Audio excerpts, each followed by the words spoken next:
Vaïkra, nous allons entamer un nouveau Sefer que l'on appelle le Sefer de Vaïkra. Alors jusque-là, dans le Sefer de Bereshit et le Sefer de Shemot que nous avons vu, il est essentiellement composé d'histoires avec très peu de mitzvot. Dans le Sefer de Vaïkra, c'est exactement l'inverse. Il est essentiellement composé de mitzvot, d'halachot et très peu, voire presque pas du tout, d'histoires. Alors, la paracha de Vaïkra nous parle essentiellement des korbanot. Quel sacrifice, de quel animal on peut offrir un sacrifice au Beth Amikdash? Qui peut offrir ce sacrifice? Comment est-ce que l'on va faire ce sacrifice? Tout ceci, nous allons le voir dans la paracha que nous apprêtons à voir ensemble maintenant. La paracha de Vaïkra commence par le mot Vaïkra qui veut dire Hachem appela Moshe. On peut s'apercevoir que le Aleph dans Vaïkra est plus petit et écrit plus petit que les autres lettres. Sur ça, nos sages nous expliquent parce que Moshe Rabbeinu, qui était la personne concernée, était une personne extrêmement humble, extrêmement anave. Et à chaque fois que Dieu s'adressa à lui pour le mettre en avant, Moshe croyait toujours qu'il y avait quelqu'un de plus haut que lui, qui était plus à même de servir et de prendre la place que Dieu lui proposait. On pouvait voir notamment quand Dieu demanda à Moshe d'aller libérer le peuple juif, il a immédiatement dit à Dieu « Je ne suis pas capable, envoie une autre personne que moi ». Pareil, quand Hachem a envoyé Moshe pour aller punir le pharaon et les Égyptiens avec les 10 plaies, à chaque fois Moshe pensa se dérober. Quand Dieu a demandé à Moshe d'ouvrir la mer Rouge, ce fut encore le cas. Quand Dieu demanda à Moshe de monter au mont Sinaï pour recevoir les 10 commandements et les tables de la loi, Moshe crut encore qu'il s'agissait d'une autre personne que lui. Et là encore, quand Hachem appela Moshe pour finalement lui demander de montrer à Aaron la manière de servir dans le temple, dans le tabernacle qu'il venait de construire, Moshe s'est dit, il est vrai que j'ai construit le Beth Amikdash, que j'ai construit le Mishkan, que j'ai élaboré et que j'ai supervisé l'élaboration plutôt de tous les ustensiles, mais maintenant c'est sûrement à Aaron que Dieu s'adresse. Voilà la raison pour laquelle le Aleph est petit, pour nous montrer à quel point Moshe était humble. Et donc,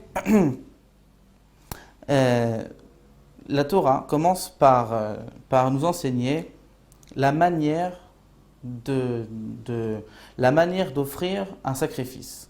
Il y avait 11 étapes pour offrir un sacrifice. Les 3 premières devaient être faites obligatoirement par le propriétaire, par celui qui offrait le sacrifice. La 4e était soit faite par le propriétaire, soit faite par le Kohen. Et de la 5e à la 11e, c'était uniquement des étapes qui pouvaient être faites par le Kohen.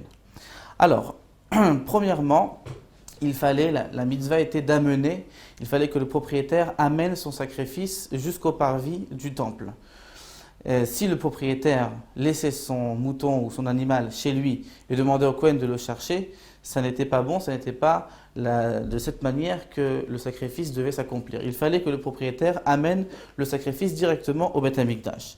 La 2e étape, une fois que le propriétaire avait amené son sacrifice, son animal au Beth Amikdash, il fallait qu'il pose les mains sur la tête de l'animal et qu'il récite, 3e étape, le vidouille, c'est-à-dire qu'il fasse un peu le récital de ses péchés, des mauvaises actions qu'il aurait pu commettre, et puis qu'il fasse bien entendu par la suite tchouva, c'est-à-dire qu'il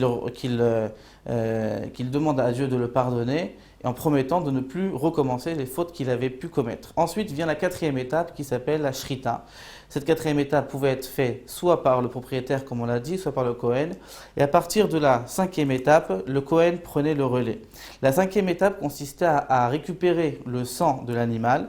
La 6e étape consistait à amener le sang jusqu'au misbéach, jusqu'à l'autel. La 7e étape consistait à asperger le sang sur le misbéach. Alors là, sur le misbéach, il y avait un genre de trait qui était sur la largeur du misbéach. Et pour certains korbanot, pour certains sacrifices, on aspergeait au-dessus de ce trait. Pour d'autres, l'aspersion se faisait en dessous de ce trait. La 8e étape consistait à verser le reste du sang qui n'avait pas été aspergé sur l'autel à verser donc ce sang sur la base de l'autel qui ensuite, par des canalisations, coulait dans un réservoir qui était placé sous le misbéach, sous l'autel. La 9e étape consistait à dépecer et à découper l'animal, la 10e à le rincer et la 11e finalement le saler et le faire brûler sur l'autel. Alors tout ça c'était pour bien entendu un animal à quadripède. Un quadripède. En ce qui concernait les oiseaux, car on pouvait également emmener les oiseaux en sacrifice, on verra quel oiseau était apte à être amené à être sacrifié sur l'autel, donc sur le misbéach. Il fallait donc faire bien entendu la shrita. Alors la shrita ne s'appelait plus shrita comme pour un animal, mais s'appelait melika. Consistait en fait que le Kohen devait avoir l'ongle du pouce du Kohen était très long et c'est lui qui tranchait, qui brisait dans un premier temps les os du cou de l'animal, puis tranchait l'œsophage de l'animal et il fallait que le pouce qui servait justement à faire la mélika de l'animal, à trancher la tête de l'animal, était le pouce de la main qui tenait l'animal. La tête ne devait pas être totalement arrachée du corps. Les Chachamim nous disent que c'était un d'ailleurs des gestes techniques les plus difficiles à réaliser et que le Kohen mettait le plus de temps à apprendre et à intégrer car c'était un geste d'une grande dextérité. Ensuite, le Kohen ne devait pas récupérer le sang de l'oiseau comme c'était le cas pour l'animal dans un sorte de broc. Il fallait qu'il mette directement l'oiseau sur le misbéach et comme ça, le sang était aspergé de l'oiseau directement sur l'autel. Ensuite, le Kohen devait faire brûler la tête. Préalablement, il devait la saler.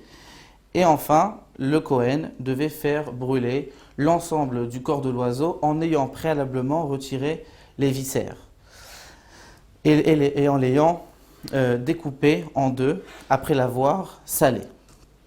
Alors, voici comment se passait, voici comment devaient être sacrifiés les sacrifices dans le temple. Alors, la mitzvah des sacrifices en elle-même est une mitzvah qui n'a pas de raison, c'est-à-dire on appelle ça un chok.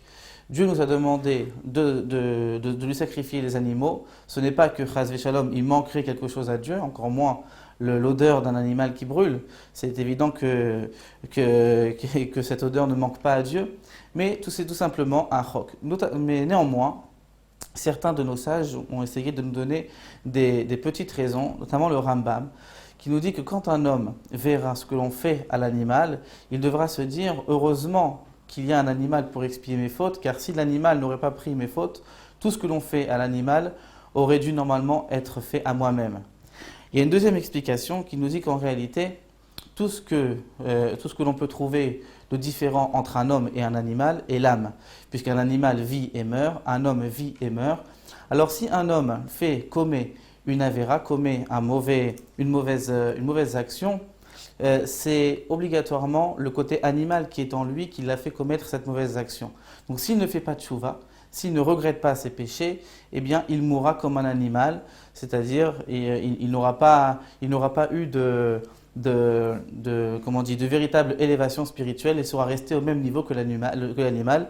Ce qui fait que l'homme est plus élevé que l'animal, c'est justement sa capacité à reconnaître ses péchés et à les regretter, et c'est la raison pour laquelle la Torah nous demande, pour nous faire pardonner, d'offrir et de sacrifier un animal en contrepartie des avérotes, des mauvaises actions que nous aurons pu commettre.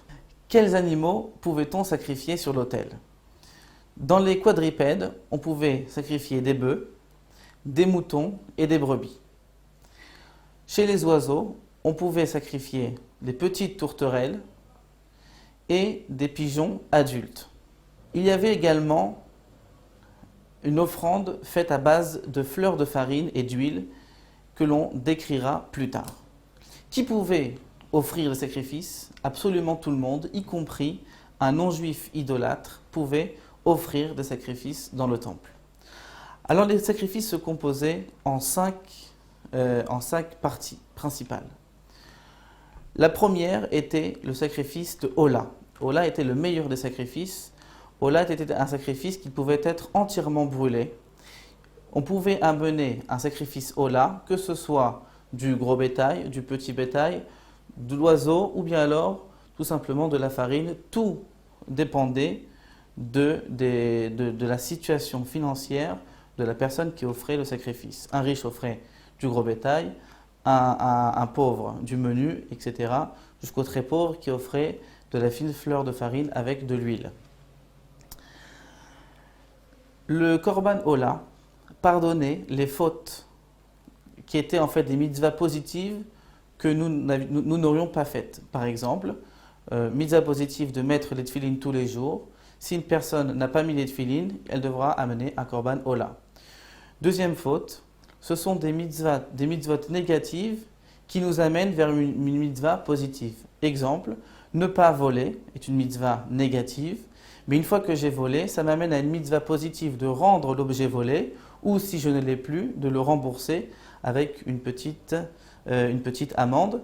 Ça m'amène à une mitzvah positive. Pour toutes ces mitzvot-là, la réparation est un sacrifice que l'on appelle Korban Ola, qui était entièrement brûlé sur l'autel. Il y avait également un Korban Mincha. Alors le Korban Mincha, c'est le Korban avec de la farine, se décomposait en cinq parties, en 5 manières de faire ce Korban. La première était d'étaler de l'huile sur une poêle, de prendre ce qu'on appelle une kmitsa. Une kmitsa était une mesure qui était donc prise par le Kohen. C'était en réalité les 3 doigts de la main qui se refermaient sur la paume, et toute la farine qui était emprisonnée entre les doigts et la paume devait être versée donc sur l'huile, ce qu'on appelait la kmitsa. Ensuite, on pétrissait tout ça avec une encens qu'on appelait levona. On rajoutait de l'huile par-dessus une fois que c'était cuit. On reprenait une kmitsa de ce mélange que l'on apportait directement sur l'autel pour le faire brûler. Et le reste était destiné au Kohanim. Il y avait ce qu'on appelle mincha marcheshet. C'était exactement la même chose, sauf que c'était, on va dire, la cuisson n'était pas la même, puisque la cuisson ne se faisait pas sur le feu, ne se faisait pas sur une poêle directement sur le feu, mais se faisait frit. C'est-à-dire que le pain sortait frit. Il y avait ensuite le mincha al-machavat. Le mincha al-machavat, c'était le mincha sur une poêle, sauf que le gâteau était beaucoup plus friable puisqu'il était beaucoup plus fin. Il y avait le mincha ma'afetano, c'était donc une poêle assez profonde dans laquelle on mettait l'huile et la farine, ce qui donnait, après la friture, ce qui donnait de gros morceaux de chalot. On devait prendre un kazaït que l'on faisait brûler sur l'autel, et pareil, comme toujours, le reste était destiné au Kohanim.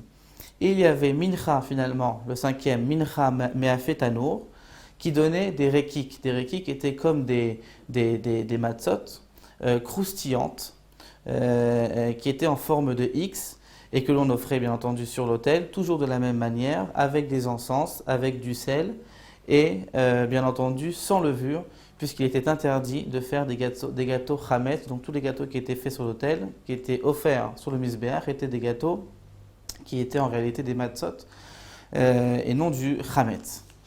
Ensuite, nous avons des korbanot, dans le registre des korbanot, nous avons des korbanot shlamim. Les shlamim étaient appelés des kodashim kalim, c'est-à-dire des korbanot qui étaient un peu moins saints que les autres, du fait que on pouvait les égorger n'importe où dans le parvis du temple. On n'était pas obligé d'égorger ce korban dans un endroit précis.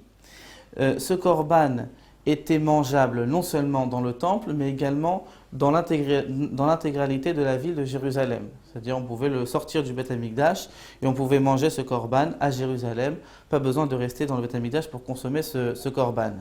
Alors les shlamim étaient tout simplement un cadeau qu'une personne voulait faire à Dieu.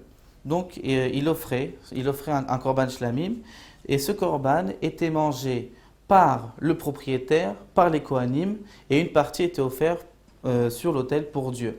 La peau et les viscères étaient offerts à Dieu, le sang et les viscères étaient offerts à Dieu, la poitrine et les cuisses étaient offerts aux kohanim, et le reste de la chair et de la peau était offert au propriétaire du korban.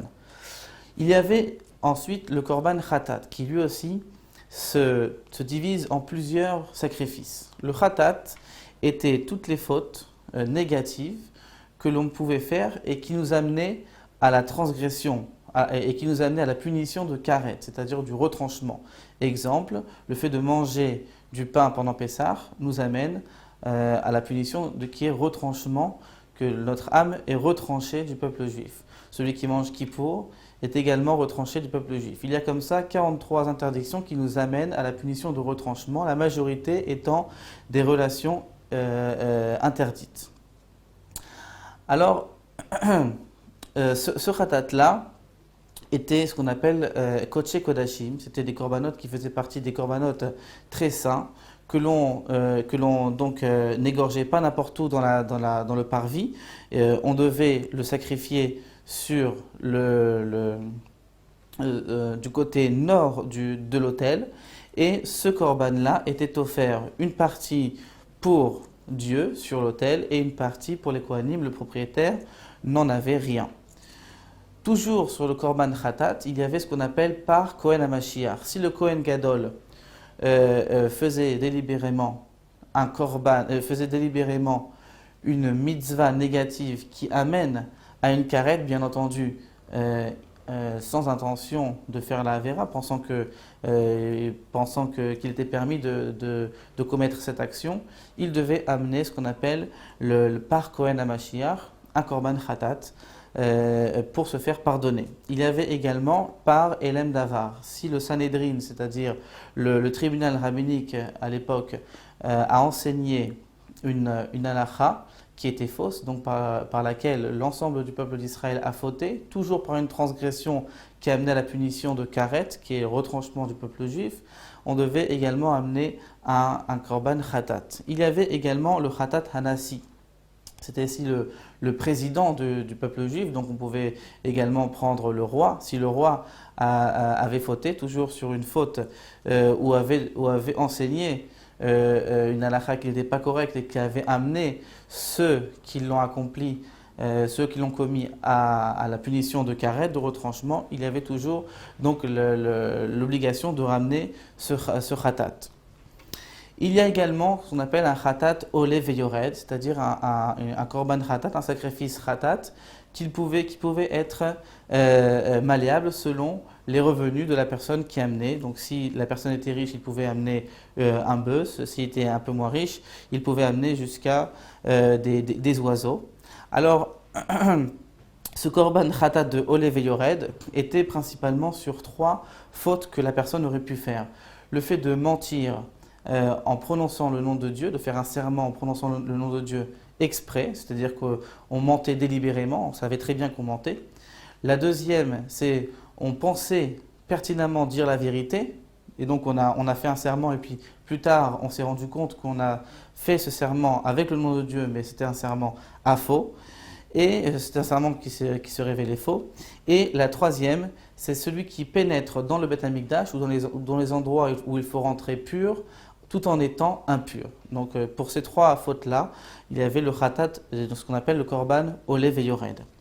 Il y avait également la 5e et dernière catégorie de korban, c'était le korban de Hacham. Hacham était donc un korban que l'on amenait de boucs, c'était des boucs, et donc c'était un korban qui pardonnait l'homme qui s'était rendu coupable vis-à-vis de son prochain. Par exemple, une personne qui aurait volé ou une personne qui aurait détourné de l'argent du Beth Amikdash, donc toute faute qui aurait rendu coupable la personne d'un paiement, eh bien, il devait amener un korban qu'on appelait korban Hacham.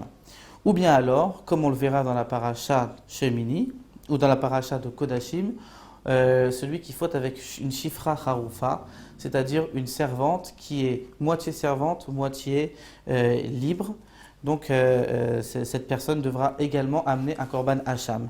Le nazir, que l'on détaillera également plus tard dans nos parachiotes, devait amener un korban hacham, et le metzora, le lépreux, devait également amener un korban hacham. Il y avait dans le hacham une autre catégorie de hacham, c'est ce qu'on appelle le hacham talouy. Le hacham que l'on amenait pour une avéra que l'on n'était pas sûr d'avoir commis. Exemple, il y a dans l'animal deux sortes de graisses qui se ressemblent, qui sont identiques soit par leur aspect, soit par leur goût. Une graisse qui recouvre les entrailles de l'animal qui est appelée chelev, et l'autre, la graisse que l'on peut trouver partout ailleurs dans le corps, qui est appelée shuman. La première est interdite, celui qui la consomme peut amener à une faute, comme on l'a dit, de karet, donc son âme peut être retranchée du peuple juif. La deuxième est totalement permise. Il y avait deux morceaux de graisse, une de chelev, une de shuman, et il en a consommé une sur deux, ne sachant pas laquelle.